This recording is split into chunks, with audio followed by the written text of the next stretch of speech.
Bonjour à toutes, bonjour à tous, j'espère que vous vous portez bien. Personnellement, ça va. Aujourd'hui, on se retrouve pour une nouvelle vidéo. Je vais vous présenter ce que j'ai fait sur quelques jours, le programme et qu'est-ce qui s'est passé. Entre journalisme avec David Pujadas, la comédie française et l'anniversaire de l'une de mes meilleures potes, bref, vous verrez.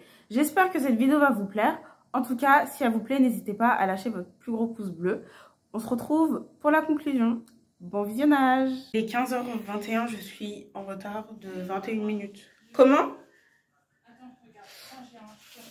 Je vais vous montrer ma tenue pour l'anniversaire. Du coup, désolée, je suis en retard. Moi, je devrais rester moi-même, surtout que ma pote, elle est en école de mode, donc je peux pas mal m'habiller, vous voyez. C'est trop moche comme ça. En fait, j'ai mis des... C'est trop grand, et du coup, je vais mettre ça comme ça. Je sais pas comment on fait ça, j'aime pas. De toute façon, c'est même pas moi qui choisis mes vêtements. Ça se voit, je suis pas moi-même là.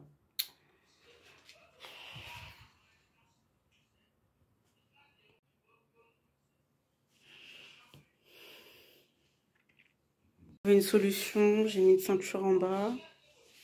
J'ai remonté. Et hop, mais par contre, le dos. Oh mon dieu. J'aime moins.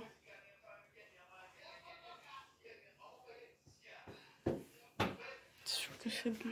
Bon, bref. Tout le monde avec le sac bleu.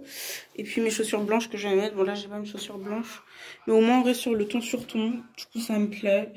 Bon, bien joué, ma soeur. Bien joué, ma petite. Allez, go. Bon, c'est trop la honte. On vient de m'appeler. Tellement je suis en retard, on m'appelle. C'est pas trop la honte. Genre, tellement je suis en retard, on m'appelle. Pour une cause de quoi? Une cause de on va chercher votre maman, elle veut pas sortir de son travail. Et c'est maman elle fait comme tu vois, Nicolas Sarkozy a dit travaillez plus, je vais laisser ceux qui veulent travailler plus pour gagner plus. C'est ça qu'elle veut faire. C'est ça qu'elle veut faire. En fait, si vous voulez, on est en retard parce qu'on a attendu ma mère genre au travail. Mon ami a adapté son repas à mon régime alimentaire. Donc je peux manger des pommes de terre et de la salade. Bref, c'est trop bien que les gens s'adaptent à moi. Ça me fait vraiment plaisir.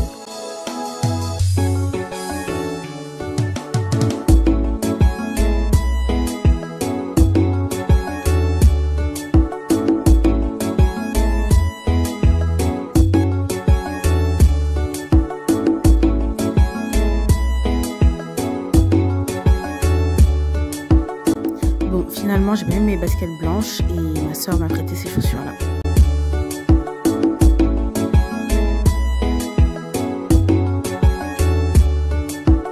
Tentative de leg work loupée.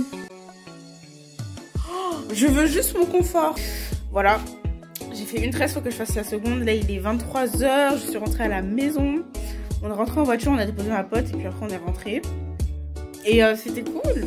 Ça faisait plaisir de revoir les anciens. Du coup, là, mes parents sont en train de discuter là pour trouver un appartement pour l'année prochaine. Et apparemment, moi, je les ai envoyés bouler. Enfin, ma soeur jumelle, là, elle m'a dit que je les ai envoyés bouler alors que j'ai rien fait. J'ai juste dit que j'exigeais un F2. Mais c'est... J'ai rien fait. J'ai le droit d'avoir du confort. Vraiment. Je pense qu'on verra pas trop ce que je mange, mais tant mieux, puisque de toute façon... Il fait encore tard, il fait encore nuit. Mais nous sommes jeudi matin et je suis en train de manger. Donc j'ai mangé 3 biscottes avec de la pâte à tartiner, quelques amandes, une banane et j'ai de l'eau qui est un peu citronnée d'ailleurs. Bon, du coup je m'en vais à l'école. Si vous entendez du bruit, bah, c'est le trafic, hein, le boulevard Saint-Germain. Je suis pas vraiment coiffée en vrai, j'ai juste défait mes 2 tresses, enfin mes dates collées. Mais bon, c'est pas comme si ça allait remarquer. Hein.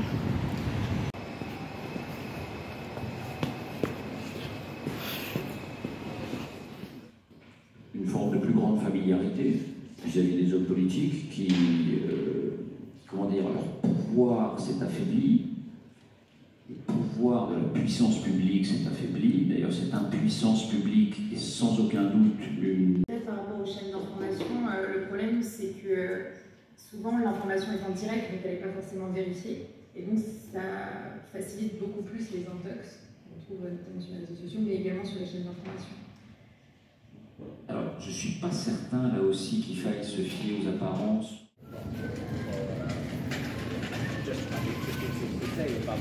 But I saw that this tower is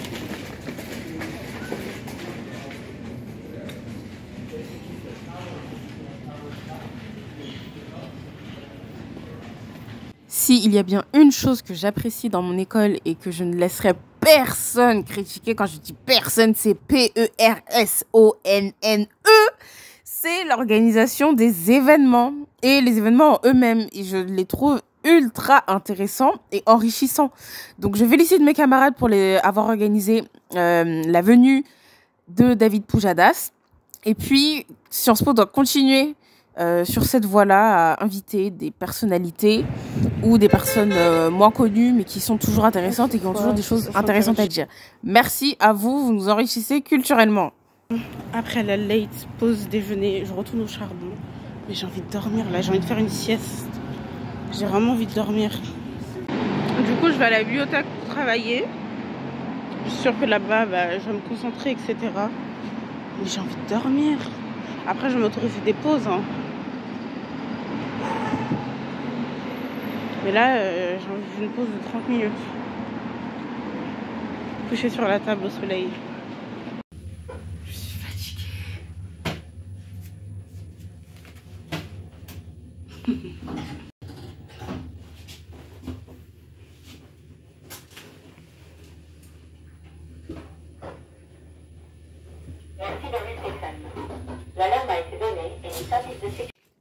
Ensuite, j'ai décidé de me coiffer pour améliorer mon apparence faciale. Donc, j'ai fait 2 tresses horizontales, une à droite, une à gauche, devant, à l'avant de ma tête. Ensuite, j'ai ajouté quelques accessoires de coiffure sur ces tresses-là. Et ensuite, j'ajoute des pinces à l'arrière pour bien maintenir le cheveu en arrière, sans plaquer, sans tirer les cheveux. Maintenant, je me demande si ça me va comme ça et que je peux rester avec ça, cette coiffure, quoi.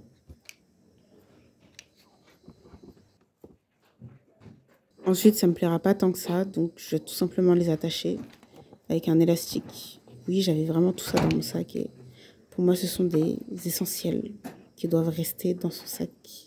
On ne sait pas ce qui va se passer, donc vaut mieux toujours garder ses affaires avec soi. Donc j'attache, je serre et je vérifie si c'est bien maintenu. Voilà, la coiffure me plaît. Les filles Paris, c'est chic. Hein. Bon, là, il y a des travaux. Mais ça, c'est Montparnasse.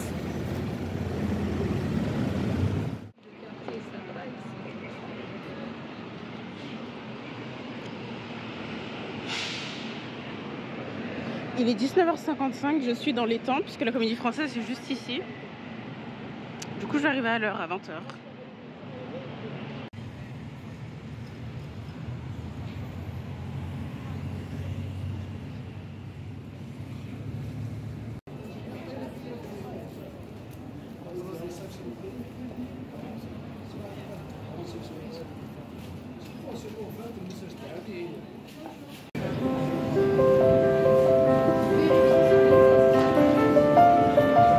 Les gens qui vont au théâtre ne me ressemblent quand même pas du tout, genre, vraiment pas.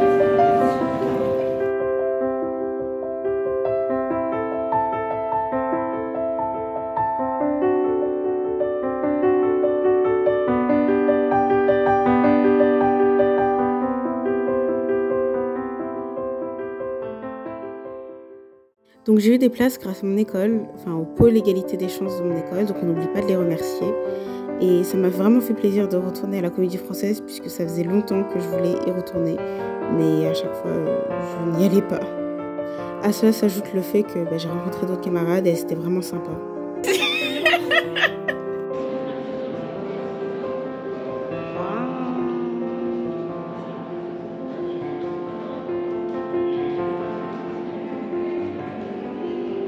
Pour ne pas en finir, je suis arrivée dans une situation ultra malaisante. Malaisante dans la mesure où il y avait des personnes qui étaient assises à côté de moi, dont 2 hommes, 2 jeunes hommes, et ils n'arrêtaient pas de critiquer les élèves de Sciences Po. Ce qui était gênant, c'est que je suis une élève de Sciences Po. En fait, ils nous dévalorisaient. Sous prétexte qu'on était des enfants à papa et à maman, alors que je me suis retrouvée à côté d'eux justement grâce au pôle égalité des chances. Sinon, j'aurais pas mis mes pieds dans ce théâtre. Bref, ça m'a pas vraiment atteint, j'ai juste trouvé ça dommage en fait d'oublier les personnes qui étaient pas riches et qui sont quand même à Sciences Po, quoi. On existe. Ça a énormément changé depuis 2016.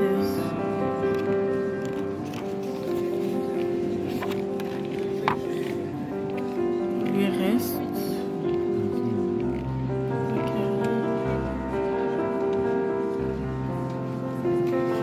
Mais quand même, grande révolution. Il y a 2 femmes noires en plus depuis. Je crois que lui, est-ce qu'il était là? Je sais plus. Biran, je sais plus du tout. Gaëlle était là. On a 2 places. C'est leur place.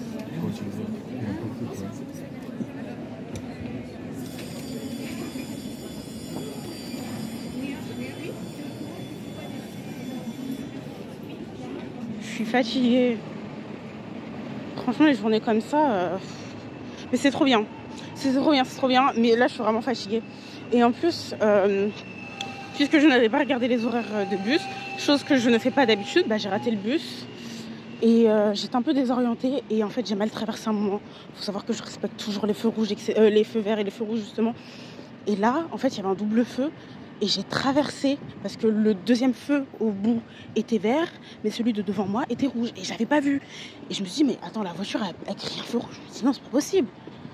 J'ai remarqué que c'était moi qui ai fait une connerie. En fait, je vais vraiment prendre le bus pour éviter de prendre le métro.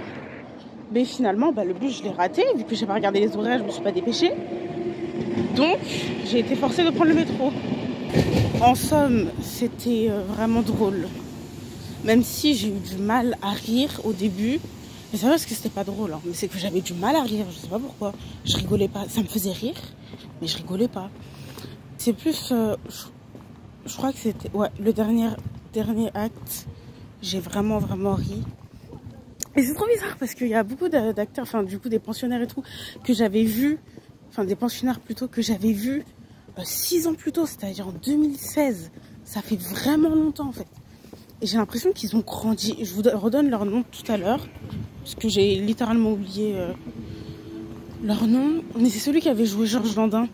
Et même on a vu aussi, enfin, l'un d'entre eux du coup qui a joué dans cette pièce là aujourd'hui, du coup L'Avare. Enfin qui était une sorte de, ouais, le valet, mais qui est aussi l'amant du fils, de la fille de L'Avare.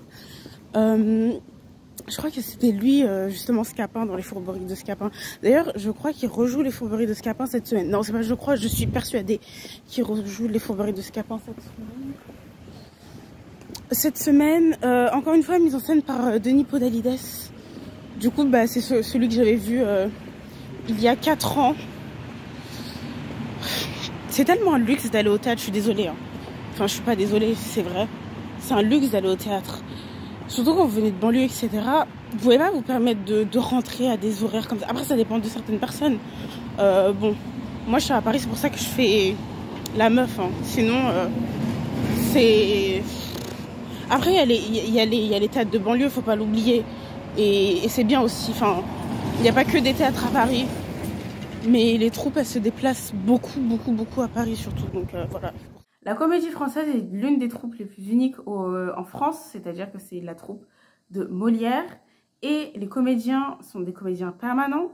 Donc ce sont des comédiens qu'on appelle sociétaires. Mais vous avez aussi les pensionnaires qui ne sont pas totalement permanents, mais qui travaillent à la Comédie Française avec la troupe. Et en fait, la différence est que leur contrat peut être renouvelé ou non. Et l'autre différence avec les sociétaires, c'est que leur contrat est... donc on a 538 sociétaires et le reste, on a une vingtaine de... Je dis on comme si j'étais directrice artistique de la Comédie Française. Un jour, ça arrivera. Ça arrivera. Du coup, la Comédie Française, elle se trouve à Paris. Et c'est une comédie assez unique en France parce que, comme je vous disais, premièrement, elle a sa troupe, sa troupe qui ne change pas. Mais parce que c'est aussi la troupe de Molière et parce que elle joue des pièces qui sont classiques, mais elle se modernise peu à peu. Bon, elle garde aussi son côté classique. Elle se modernise en innovant, en créant, en usant de la créativité des pensionnaires et des sociétaires pour créer quelque chose de nouveau, pour créer un nouveau monde du théâtre. Et je pense que c'est la chose qui est la plus intéressante. Donc comme je vous disais, il y a des acteurs que j'avais vus des années plus tôt et que j'avais l'impression qu'ils avaient grandi. Donc je parle de Jérôme Pouilly, donc c'est le 510e sociétaire de la Comédie Française. Mais j'avais aussi vu Bakary Sangaré, 523e sociétaire de la Comédie Française. Je viens de remarquer un truc, Pauline Clément, si vous ne la connaissez pas, voici sa tête. Pauline Clément est pensionnaire à la Comédie Française. Pauline Clément est pensionnaire à la Comédie Française. What? J'étais pas au courant. Personne ne m'a prévenu. Je n'étais absolument pas au courant. Scapin. En fait, pour Scapin, je ne vais pas donner le nom parce que j'ai pas envie de me tromper. Et en fait, quand j'ai vu l'image et j'ai vu la distribution, pour moi, c'est pas les mêmes personnes. Pourtant, j'ai regardé la distribution d'il y a fort longtemps, mais donc je sais pas quel est le nom de Scapin. Peut-être c'est parce qu'il a coupé ses cheveux sur... Enfin, j'hésitais avec Benjamin Laverne, parce que c'est ce qui est décrit sur la distribution. Mais Benjamin Laverne n'a pas du tout la même tête que Scapin, du moins de ce que je me souviens. De ce dont je me souviens. Je te souviens avec un COI, souvenir avec un COI, donc je te souviens de quelque chose, oui, ce dont je me souviens. Ok. Ensuite, les deux femmes noires. On adore, on adhère. On adore, on adhère. Bon, elles sont pensionnaires, mais elles sont là. Nous là. Donc, il s'agit de Claïna Clavaron. Vous voyez, Claïna, ça ressemble à Clarisse en plus. Bon, pas vraiment. J'ai un peu forcé le rapport, mais... J'ai un peu forcé le rapprochement, mais c'est pas grave. C'est pas grave. Et Sephora Punji. Donc, c'était assez plaisant de voir ces personnes sur l'affiche. Voilà, en tout cas, j'ai fait ces découvertes-là. La vidéo touche à sa fin. Je vous remercie de l'avoir regardée jusqu'au bout. Prenez soin de vous et on se dit à bientôt pour une prochaine vidéo. N'hésitez pas à liker aussi. Merci. Et à vous abonner. Bye.